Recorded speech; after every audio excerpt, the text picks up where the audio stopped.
Rasti mjekësor i pamenduar. Zbulimi i gjarprit të gjallë brenda veshit tek një fëmijë. Ndaluni. A mund të imagjinoni që një gjarpër i gjallë të mbërthehet brenda veshit tuaj? Kjo nuk është një skenë nga një film të meri, por një operacion i vërtet i pabesueshëm. Doktori provoi gjithçka për të shmangur këtë, por në fund u gjend duke operuar një fëmijë ku brenda veshit ishte një gjarpër i gjallë dhe një metal i mbret. Shikojeni deri në fund për të zbuluar si përfundoi ky tmerr.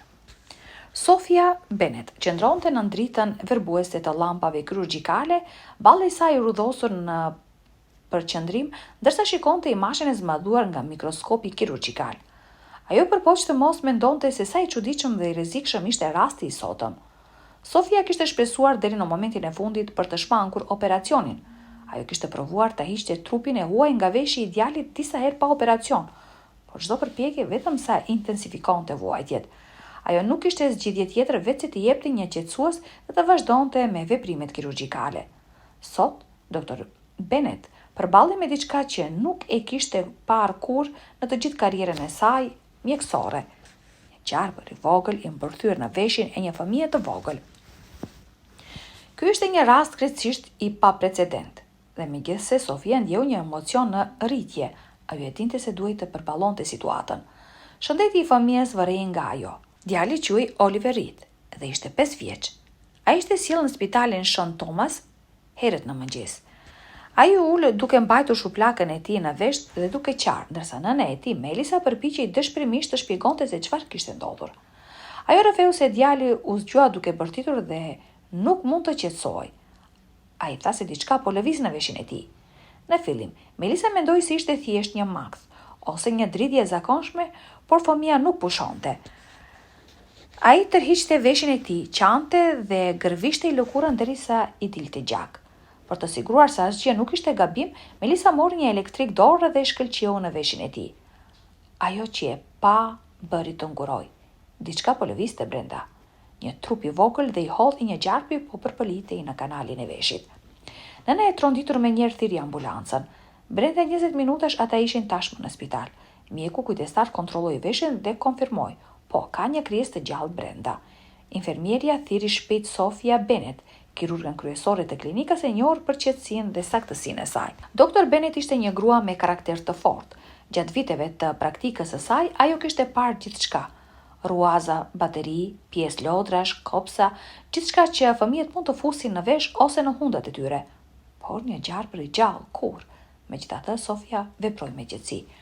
Hapi i saj i parë ishte të provonte të nxirrte gjarprin të dilte pa ndërhyrje kirurgjikale. Ajo e vendosi djalin në anën e tij në mënyrën që veshi i prekur të ishte lart dhe ndesi ndriçimin e butë.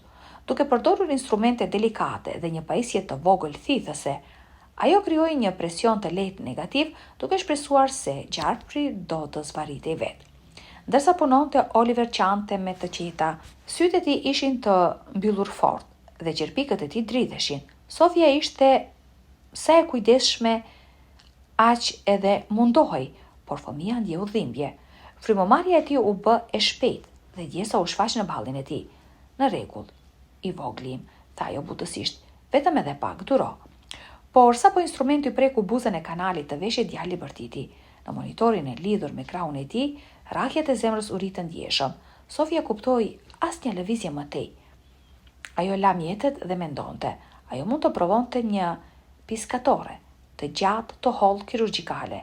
Ajo e kishte parë gjarprin dhe mund të përpiqej ta kapte nga bishti. Duke marrë frymë thellë, ajo pozicionoi me kujdes mjetin dhe u përpoq të shtrëngonte majën e tij. Pa pritur, gjarpi u tërhoq dhe rëshqiti më thellë në vesh. Djali bërtiti, trupi i tij ju konvulsionua. Në monitor një rritje e presionit. Doktor Bennett shtrëngoi dhëmbët. Tani ishte e qartë. Operacioni ishte i pashmangshëm. 10 minuta më vonë salla e operacionit ishte gati. Sofia qëndronte mbi djalin, tashmë në anestezi të lehtë.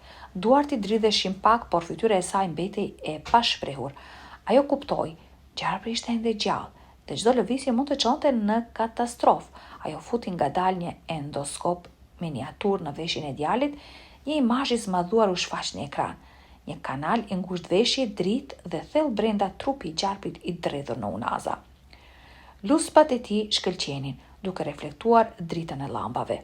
O zot, përshpëriti butësisht asistentja. Qetësohu, u përgjigj Sofia, do t'ja dalim. Ajo zmadhoi me kamerën dhe pa. Gjarpri nuk ishte më i trashë se një laps. Trupi i tij pulsonte lehtë me frymëmarrjen e djalit. Çdo lëvizje e papritur mund të dëmtonte daullën e veshit. Sofia veproi si një argjendar. Ajo e afroi mjetin ngadalë dhe preku butësisht bishtin e gjarprit. Në ekran krijesa u dridhua, u qetësua monitori. I zemrës bipoi, duke regjistruar pulsin e rritur të fëmijës.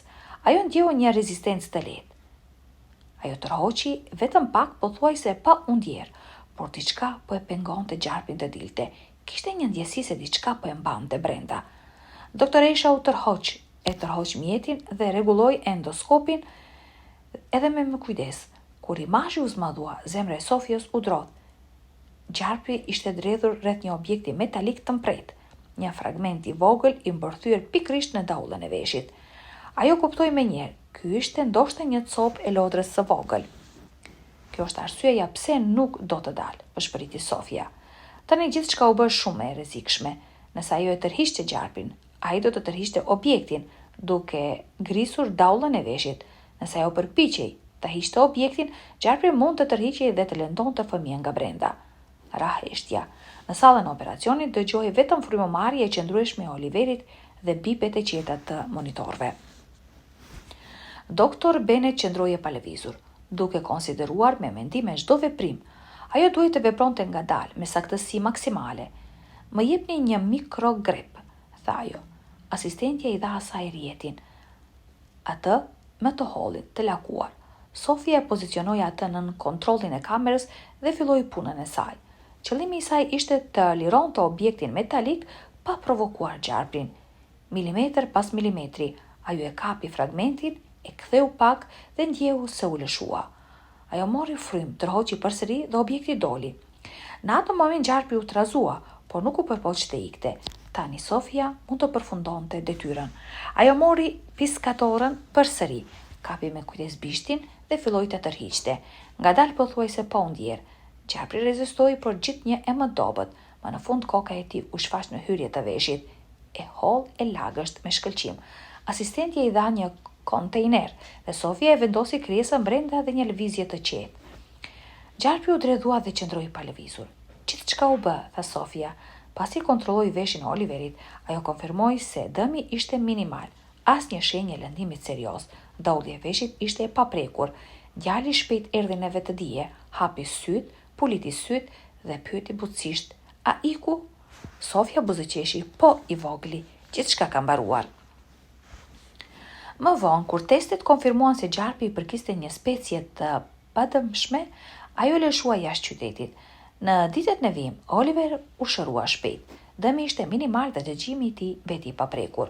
Doktor Bennett theksoi se nëse do të ishte për vëmendjen e nënës dhe ndërhyrjen e shpejt, mund të kishte përfunduar shumë më keq. Të dashur shikues, çfarë mendoni për këtë histori të pabesueshme?